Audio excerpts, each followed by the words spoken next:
बच्चों, यूपीटेट परीक्षा के दृष्टिकोण से एक मॉडल पेपर सॉल्व किया जा रहा है और मॉडल पेपर में जो प्रश्न का स्तर है वो बिल्कुल यूपीटेट परीक्षा के हिसाब से रखा गया है।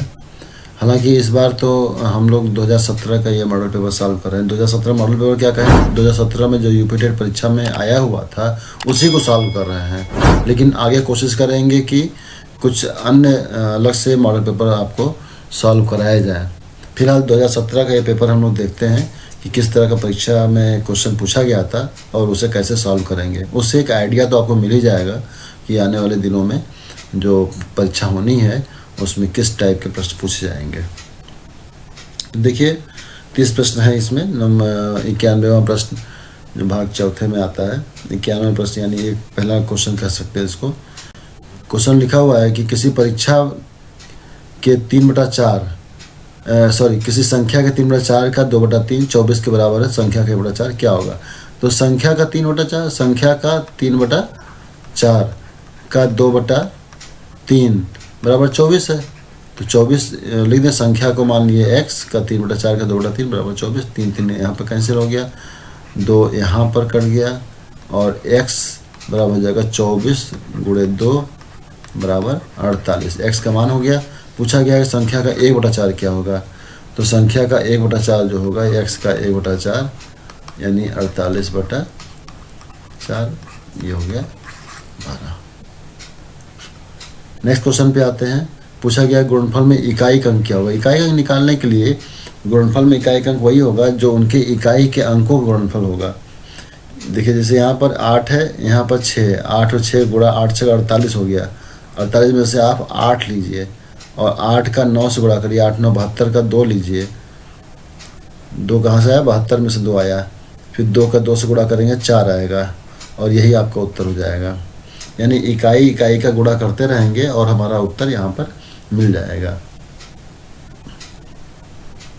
नेक्स्ट क्वेश्चन है किसी वस्तु का क्रय मूल्य उसके विक्रय मूल्य का 3/2 है। यानी सीपी जो है क्रय मूल्य जो है विक्रय मूल्य का 3/2 है। तो लाभ या हानि प्रतिशत ज्ञात करो।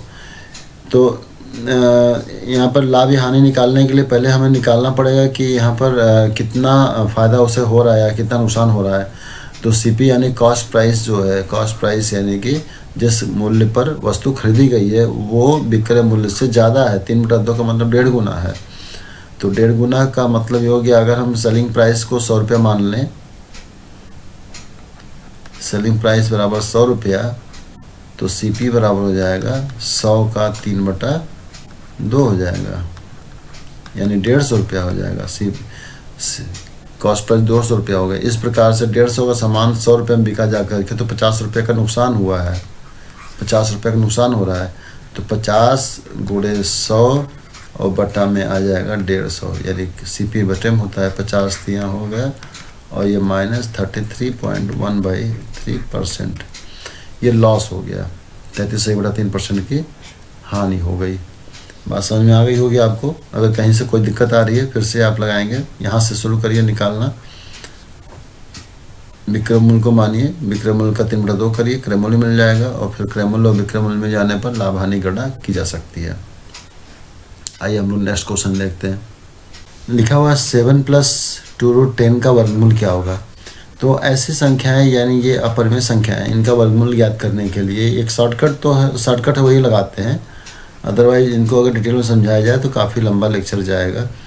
इसमें ऐसे 2 नंबर चुनते हैं जिनका मल्टीप्लाई 10 दे और प्लस से बनाए। तो ऐसे नंबर 2 और 5 हैं। 2 और 5 का टोटल 7 है और 2 और 5 से गुणा 10 है।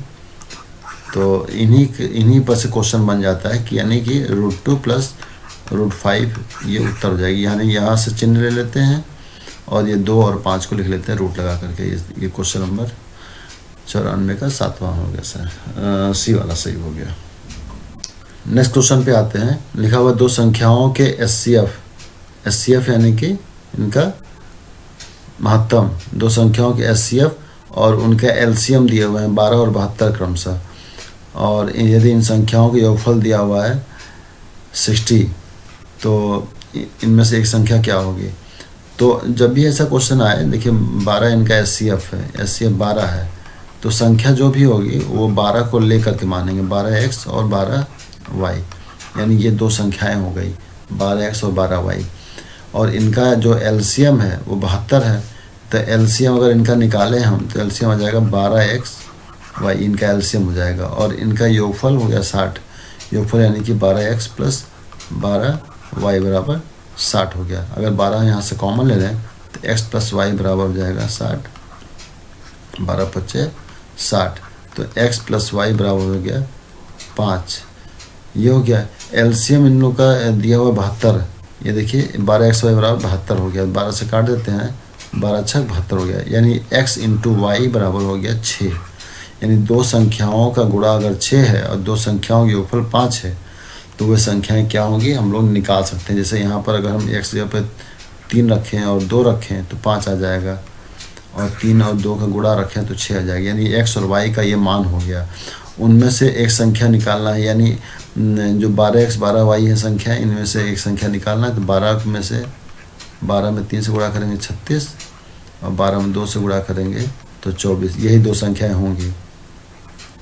तो 24 36 में से 24 ये अवेलेबल है, ये हमारा उत्तर हो गया। यदि कमरे की चारों दीवारों का कुल क्षेत्रफल, कमरे की चारों दीवारों का क्षेत्रफल हो गया 2l + b × h = 660, तथा लंबाई उसकी चौड़ाई की दोगुनी है, लंबाई चौड़ाई की दोगुनी है, यानी l = 2b। यदि कमरे की ऊंचाई 11 हो तो छत का क्षेत्रफल क्या होगा? तो देखिए l = 2b है, तो यहाँ पर 2b रख देते हैं, 2 हो गया 2b + b × h बराबर 660, 2 और ये यहाँ हो गया 3b × हो गया 11 = 660, और 11 × 6 = 66, फिर 3 × 6 = 10 हो गया, यानी b का मान हो गया 10, b का मान 10 हो गया। तो छत का क्षेत्रफल पूछ रहा, छत जो होगा, देखिए छत जो होगा लंबाई और चौड़ाई, लंबाई और चौड़ाई के हिसाब से ही छत बनेगा, जो फर्श होगा वही छत होगा। तो लंबाई तो 2b है और b 10 है, यानी b अगर ये 10 है तो लंबाई हो जाएगा 20, और इनका मल्टीप्लाई कर देंगे तो हो जाएगा 200, ये हमारा आंसर हो जाएगा।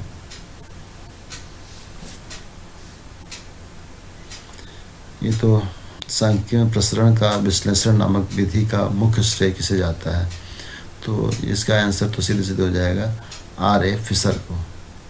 R.A. फिशर इसके मुख्य प्रतिपादक हैं। अगला क्वेश्चन है कि किसी संख्या के 66% का 3/5वां भाग 36 है, संख्या क्या है? इजी क्वेश्चन है। x के 66% का 3/5वां भाग बराबर 36 दिया हुआ है, सॉल्व कर लेंगे।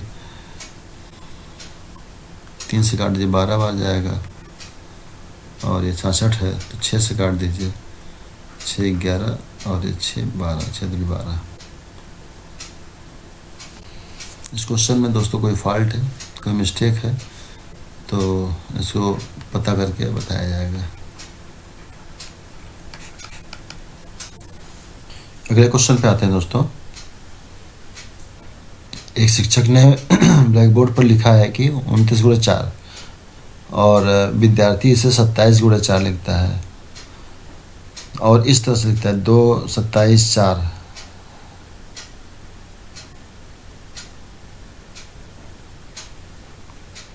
तो पूछा गया है कि शिक्षक द्वारा इसे क्या करना चाहिए? विद्यार्थी 0 अंक देना चाहिए, या उस विद्यार्थी से कक्षा में सतर्क रहने को कहकर 0 अंक देना चाहिए, उस विद्यार्थी को 5 अंक में से 2 अंक देना चाहिए, और यह कारण जानने का प्रयास करना चाहिए कि विद्यार्थी ने प्रश्न को गलत क्यों उतारा, उसे सही प्रक्रिया के लिए पूरे 5 अंक देने चाहिए। यहाँ पे एक्चुअली जो मैटर ये 2 नहीं है, ये 2 रॉन्ग है। इसने 27 × 4 उतारा है, और 27 को 4 से गुणा किया, 4 7 28 का, हाँ 8 हाथ से लगा 2, 4 दूना 8 2 10, इसने 27 गुणे 4 ही उतारा ही है, यानी 29 जगह पर 27 उतार दिया है। तो उतारने में गलती हुई है, तो ये प्रक्रिया तो इसका सही है, प्रक्रिया के लिए पूरे 5 अंक देना चाहिए, लेकिन ये जानने का प्रयास करना चाहिए कि उसने गलत उत्तर क्यों, गलत प्रश्न क्यों उतारा। तो ये एक तरह का छोटा मिस्टेक है, लेकिन फिर भी इसे जानने का प्रयास करना चाहिए। नेक्स्ट क्वेश्चन पे आते हैं, पाई क्या है। तो पाई एक अपरिमेय संख्या है। पाई का मान 22/7 होता है। 22/7 एक परिमेय संख्या है, लेकिन पाई जो है वो अपरिमेय संख्या है। नेक्स्ट क्वेश्चन पे आते हैं। अगले क्वेश्चन में a/3, b/4 और c/7 ये आपस में बराबर है। तो देखिए, अगर ये बटे में लिखे हुए हैं तो इनको सीधे सीधे हम इनके मान के बराबर रख करके निकाल सकते हैं। यानी कि a का जो मान है यहाँ पर 3, चूँकि रेशियो में निकालना भी है इसलिए डायरेक्ट मान रख सकते हैं। अगर रेशियो नहीं निकालना होता है तो इनके साथ कांस्टेंट लगाते हैं। तो आप सीधे देखिए यहाँ पर क्या रखेंगे, a की जगह पे 3 रखिए, b की जगह पे 4 रखिए और c की जगह पर 7 रखिए, और तीनों जोड़ करके c की जगह पर 7 रख करके निकालेंगे। 4 3 7 7 14, 14/7, और ये आपका उत्तर आ जाएगा 2।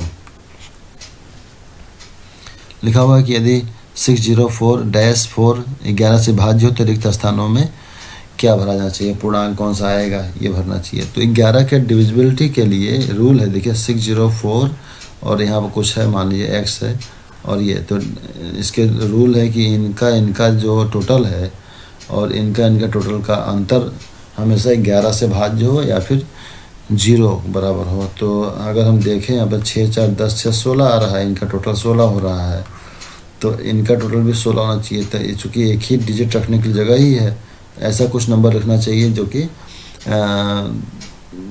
तो माइनस करने पर 11 देते हैं। तो 16 में से अगर 11 घटाते हैं तो आता है 5। तो अगर हम यहाँ पर 5 रख दें, यहाँ 5 रख दें तो 5 0 5 हो जाएगा, और 16 में से 5 जगह 11 भी हो जाएगा। तो हमारा जो है यहाँ उत्तर सही हो जाएगा 5। यानी कि 11 की डिविजिबिलिटी के लिए ये रूल है कि जो इनके टोटल का जो डिफरेंस है वो 11 से घटना चाहिए, 11 से भाज्य होना चाहिए, और या फिर अंतर 0 आना चाहिए, अंतर 0 हो या फिर 11 से घटे, ये रूल है। क्वेश्चन नंबर 103 पर आते हैं। लिखा हुआ 20वीं सदी के स्वशिक्षित भारतीय गणितीय प्रतिभावान व्यक्ति कौन थे। तो 20वीं सदी के स्वशिक्षित यानी कि खुद ही जो है शिक्षा प्राप्त की, यानी कि खुद से ही काफ़ी शिक्षा प्राप्त किया, तो ये श्रीनिवास रामानुजन जी थे। इन्होंने बहुत सारा पढ़ाई सेल्फ स्टडी के तौर पे किया। अगले क्वेश्चन पे आते हैं। लिखा हुआ है एक खंभे का 4/7 भाग कीचड़ में धंसा हुआ है। जब धंसे हुए का 1/3 भाग बाहर खींचा जाता है तो पाया जाता है कि 8 मीटर खंभा अभी भी कीचड़ में है। खंभे की पूरी लंबाई क्या होगी। तो अब देखिए, मान लीजिए खंभा है इतना बड़ा और खंभे का 4/7 भाग कीचड़ में है। मान लीजिए इतना दूर कीचड़ में था, पहले ये हिस्सा कीचड़ में था, तो इस कीचड़ में जो भाग था इसका 1/3 भाग खींचा गया। इसका 1/3 भाग मान लीजिए इतना दूर खींच दिया गया, इतना दूर खींचा गया, तो इतना दूर बचा हुआ है। ये है 4/7 का 2/3 हिस्सा बचा हुआ है, यानी 1/3 भाग खींच दिया गया, 2/3 भाग बचा हुआ है, और यही हिस्सा जो है 8 मीटर के बराबर है। तो अगर इसको लगाना चाहें, इसी में आप x लगा लीजिए, आपका आंसर 4 दूना 8 हो गया, ये कट गया, x बराबर हो गया 21 मीटर आ जाएगा। त्रिभुज ABC की भुजाओं के मध्य बिंदुओं क्रमशः D E F निम्न में से कौन सा सत्य है। तो जाहिर सी बात है, अगर इस मध्य बिंदु है इसके, तो मध्य बिंदुओं को मिलाने पर जो त्रिभुज बनता है, ये त्रिभुज मूल त्रिभुज से चौथाई होता है। यानी कि जो त्रिभुज DEF है वो 1/4 त्रिभुज ABC होगा, 1/4 त्रिभुज ABC होगा, ये वाला सही हो जाएगा। अगला क्वेश्चन है, दो संख्याओं में से बड़ी संख्या का 2 गुना छोटी संख्या के 5 गुने से 3 ज़्यादा है। बड़ी संख्या के 4 गुने और छोटी संख्या के 3 गुने का योग 71 संख्याएँ क्या है। इस क्वेश्चन को अगर हम ऑप्शन से लगाएं तो हो सकता है जल्दी लग जाए, जैसे दो संख्याओं में से बड़ी संख्या का दोगुना छोटी संख्या के 5 गुने से 3 ज़्यादा है। छोटी संख्या का 5 गुना कर दें, जैसे मान छोटी संख्या ये है 8 का 5 गुना 8 पे 40, 40 से 3 ज़्यादा है, लेकिन इसका दोगुना, ये सही नहीं है। अगर दूसरा लगाएं, छोटी संख्या 5 है, 5 का 5 गुना 25 हो जाएगा, और ये 14 दूना 28 होगा, तो 25 से 3 ज़्यादा है, तो सी सही लग रहा है इस हिसाब से। फिर इसके बाद दिया बड़ी संख्या के 4 गुना, बड़ी संख्या ने 14 का 4 गुना 56, छोटी संख्या के 3 गुने, छोटी संख्या का 3 गुना यानी 15, 56 और 15 मिला दिया जाए तो 71 हो जा रहा है। तो इस तरह से ये संख्या सही हो जा रही है 14, 5। और अगर इसको हम लगाना चाहते हैं तो इस तरह लगाएंगे, मान लेंगे संख्या x और y है, बड़ी संख्या x है तो बड़ी संख्या के 2 गुना, बड़ी संख्या के 2 गुना और छोटी संख्या के 5 गुने, छोटी संख्या के 5 गुना से 3 ज़्यादा है, दोनों का अंतर 3 हो गया। और फिर बड़ी संख्या के 4 गुना, बड़ी संख्या के 4 गुना हो गया, छोटी संख्या के 3 गुना, टोटल 71 है। इन दोनों को सॉल्व कर लिया जाएगा तो हमारे x और y का मान आ जाएगा। तो सीधे सीधे दोनों तरीके में से कोई भी तरीका हम अपना सकते हैं। यहाँ लिखा हुआ है यदि दो संख्याओं का अंतर था गुणनफल, दो संख्याओं का अंतर और गुणनफल 5 और 36 दिया है, तो उनके व्युत्क्रमों का अंतर क्या होगा। दो संख्या x और y मान लीजिए, और उनका अंतर दिया है, यानी x माइनस वाई बराबर 5 और x गुणे y बराबर 36। तो अगर हम x माइनस वाई को x बटे वाई से x वाई से डिवाइड कर दें तो इसका मान आ जाएगा x बटे x into y minus y बटे x into y, x cancel, y cancel, 1/y minus 1/x, और ये हो जाएगा x माइनस वाई का मतलब 5 और ये हो गया 36, यानी उनके व्युत्क्रमों का अंतर 5/36 होगा। व्युत्क्रमों का अंतर हो जाएगा 5/36। नेक्स्ट क्वेश्चन पे आते हैं हम लोग। क्वेश्चन लिखा हुआ है 5 सेंटीमीटर एक भुजा वाले एक घन के सभी फलकों पर रंग लगाया जाता है। यदि इसे 1 सेंटीमीटर वाले घनों में काट दिया जाता हो तो 1 सेंटीमीटर क्यूब वाले कितने घनों में केवल एक ही फलक पर रंग लगेगा। तो देखिए इस क्वेश्चन इस टाइप का है कि एक घन है। अब यहाँ पर इतना डिटेल में बताना बहुत संभव नहीं है, लेकिन फिर भी मैं कोशिश कर रहा हूँ। एक घन है और इस घन में भुजा में देखिए 5 सेंटीमीटर भुजा वाला है, 5 सेंटीमीटर भुजा है इसका, और इसमें 1 सेंटीमीटर पर कट लगाया गया है। तो मान लीजिए 1 2 3, ठीक है। तो यहाँ पर कहा गया है कि इनको अगर रंगीन कर दिया जाए, कितने घनों पर केवल एक ही फलक रंगीन होगा। एक फलक रंगीन का मतलब ये जो यहाँ पर होगा ना, यहाँ पर जो होंगे, सॉरी ये एक फलक रंगीन वाले होंगे।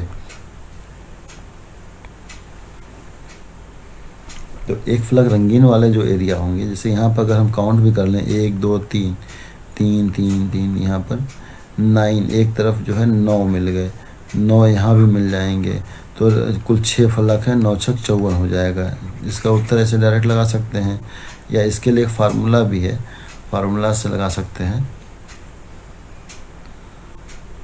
5 सेंटीमीटर भुजा घन है तो 5 को पहले 1 से डिवाइड करेंगे तो आएगा 5। 1 कहाँ से आया, ये 1 ही आ रहा है। 5 से 1 से डिवाइड करेंगे 5 आ जाएगा, और उसके बाद इसका फार्मूला लगा लेंगे।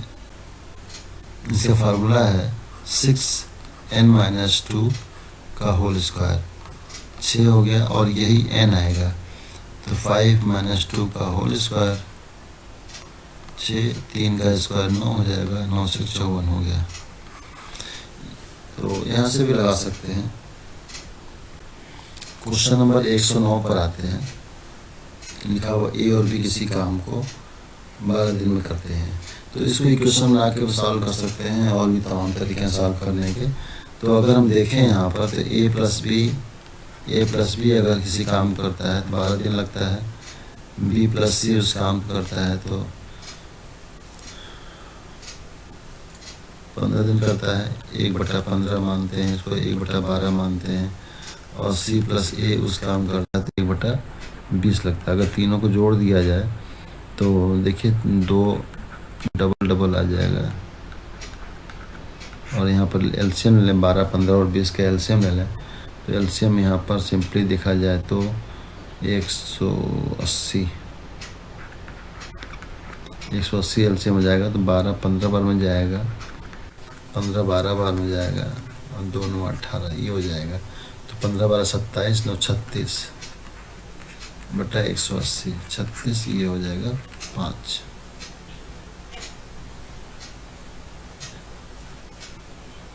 यानी ए प्लस बी प्लस सी की वैल्यू हो जाएगी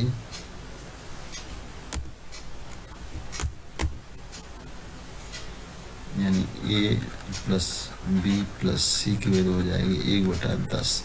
और सी निकालना है, सॉरी ए निकालना है तो बी प्लस सी को माइनस कर देंगे। यहाँ पर 1/15 माइनस हो जाएगा, इसी जगह पे 1/15 रख देंगे। ए प्लस ए बटा 15 बराबर 1/10। ये बराबर हो जाएगा 1/10 माइनस 1/15 और यहाँ से एलसीएम हो जाएगा 30। ये 3 माइनस 2 1/30 और यहाँ से 30 आंसर आ जाएगा। इस प्रश्न को एक और विधि से कर सकते हैं, यूनिट विधि से। जैसे मान लीजिए लिखा हुआ ए प्लस बी किसी काम को 12 दिन में कर सकते हैं तो ए प्लस बी 12 दिन में काम करते हैं, बी प्लस सी उसी काम को करते हैं 15 दिन में और सी प्लस ए उस काम को करते हैं 20 दिन में। तो इसमें करते क्या हैं, इन तीनों का एलसीएम ले लेते हैं। तीनों का एलसीएम निकालेंगे तो 180 दिन आ जाएगा, 180 आ जाएगा। और 12 से 180 को डिवाइड करेंगे 15 बार जाएगा, 15 से 180 डिवाइड करेंगे 12 बार जाएगा, 20 से डिवाइड करेंगे तो 9 बार जाएगा। ये तीनों को ऐड कर लिया जाता है। ऐड करने पे आएगा 36। यानी ये लोग मिल करके 36 यूनिट काम करते हैं, 36 इकाई काम करते हैं। इसमें आप गौर से देखेंगे तो 2 बार ए है, 2 बार बी है, 2 बार सी है। यानी अगर single bar A B C होता तो कुल 18 यूनिट काम होता, 18 यूनिट काम होता। और इस 18 यूनिट काम में बी प्लस सी का जो काम है वो है 12 यूनिट। देखिए यहाँ पर 12 यूनिट, यानी बी प्लस सी ने 12 यूनिट काम किया। इस तरह से ए जब काम करेगा तो 18 में से 12 जाएगा, 6 यूनिट काम ए करेगा। तो 6 यूनिट काम करने में ए के द्वारा कितना समय लिया जाएगा भाई, उसके लिए आप सीधे 180 को 6 से डिवाइड करेंगे, आएगा 30 और यही आपका उत्तर हो जाएगा।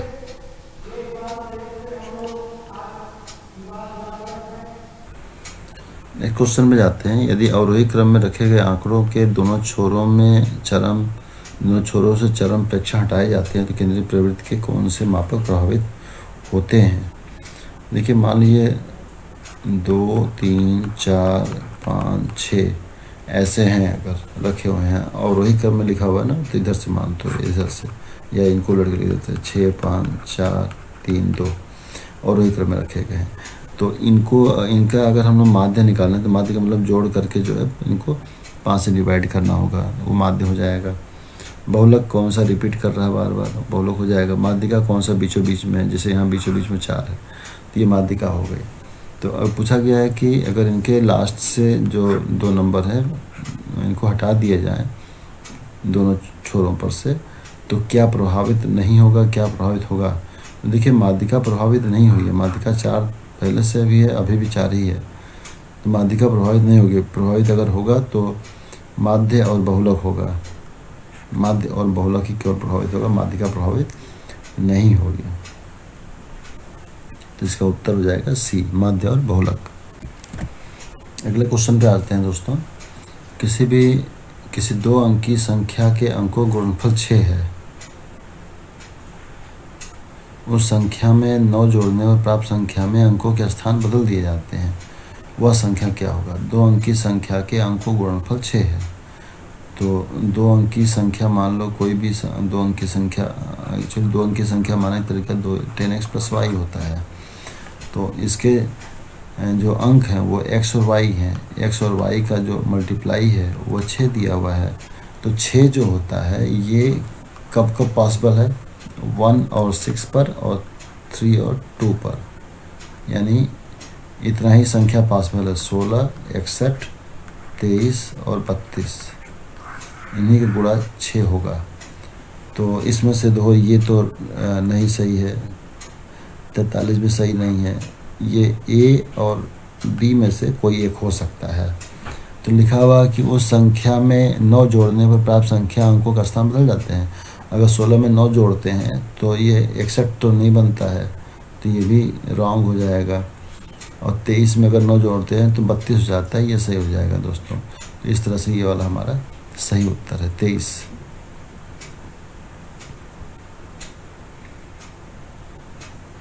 किसी प्राकृतिक संख्या का प्रत्येक अंक या तो 3 या 4 है, यह संख्या 3 4 दोनों से विभाजित है, ऐसी सबसे छोटी संख्या क्या है। कोई ऐसी संख्या लेना है कि प्रत्येक अंक या तो 3 है या तो 4 है। देखिए यहाँ पे सभी 4 हैं, सभी 4 हैं, यहाँ भी दोनों 4, यहाँ भी दोनों 3, सभी 3 है।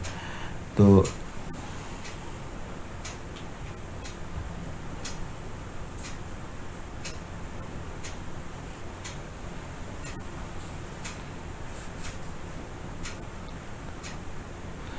तो 3 से भाज्यता के लिए अंकों का योग 3 से कटना चाहिए। तो 4 4 8 4 12 ये भी कट रहा है, ये भी कट रहा है, ये तो 3 से नहीं कट रहा है। 4 4 8 4 12 4 16 ये भी 3 से नहीं कट रहा है। 4 से भी कटना चाहिए, 4 से ये देखो 4 से नहीं कट रहा है ये, लेकिन ये 4 से कट रहा है, तो ये हमारा सही हो गया, ईजी है। अगले क्वेश्चन पे आते हैं। किसी आयत चित्र में आयत की ऊंचाई क्या होती है। आयत की ऊंचाई उस वर्ग की बारंबारता होती है। दोस्तों जब भी ऐसा वीडियो बनाते हैं, वीडियो लंबा बनेगा ही, क्योंकि 30 क्वेश्चन होते हैं, 30 क्वेश्चन समझाना है। अगर खुद लगाना हो तो आधे मिनट में एक क्वेश्चन लग जाए, तब भी 15 मिनट का वीडियो बनेगा। लेकिन अगर समझाना है तो एक क्वेश्चन को समझाने में या लगाने में सब मिला करके 1-1.5 मिनट तो लग ही जाता है। तो 30 35 40 मिनट का वीडियो तो आराम से बन जाएगा ये। चलिए आगे आते हैं। पंचभुज के सभी अंतःकोणों के योग ज्ञात है। पंचभुज एक्चुअली दो इस तरह का पंचभुज हो गया, 1 2 3 4 5, ये पंचभुज हो गया। तो सभी अंतःकोणों का योग कितना होगा। तो एक नियम जान लीजिए कि सभी बाह्य कोण जो होते हैं, सभी बाह्य कोणों का योग हमेशा 360 अंश होता है। किसी भी बहुभुज में सभी बाह्य कोणों का योग 360 अंश होता है। अब पंचभुज है, अगर हम इसको सम पंचभुज माने तो सभी कोण का जो मान हो जाएगा 360 को 5 से डिवाइड कर देंगे, तो ये हो जाएगा 5 7 35, और ये 72 अंश के हो जाएगा सभी बाह्य कोण। और ये घटा देंगे 180 में से 72, 108 हो जाएगा। तो एक कोण का मान हो गया 108। तो 108 गुणे 5, 5 8 40 का 4, 40 का 0 यहाँ से लगा 4, 5 हम 50, 4 54, यानी 540 अंश हो गया, ये हो गया।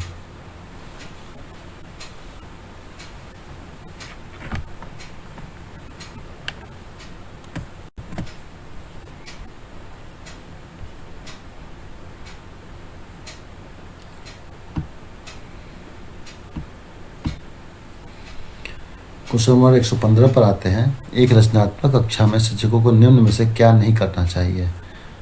तो विद्यार्थियों को प्रश्न को हल ढूंढने के लिए अपनी नीतियाँ विकसित करनी तो सही है। विद्यार्थी सूत्र रटने के लिए, देखिए सूत्र रटना एक बहुत ही जो है निष्क्रिय काम है। निष्क्रियता इसमें बहुत ज़्यादा जो है मस्तिष्क का प्रयोग होता नहीं है, इसलिए सूत्र रटने का काम जो है वो शिक्षक को नहीं करने देना चाहिए। अगले क्वेश्चन पे आते हैं। 2 कोटिपूरक कोणों का अंतर 40 है, दोनों कोण क्या हो सकते हैं। तो आप ऐसे मान लीजिए 2 कोटिपूरक कोण है, तो कोटिपूरक कोण अगर एक x है तो दूसरा कोटिपूरक कोण हो जाएगा 90 - x, और इनका जो अंतर है वो 40 अंश है। तो 40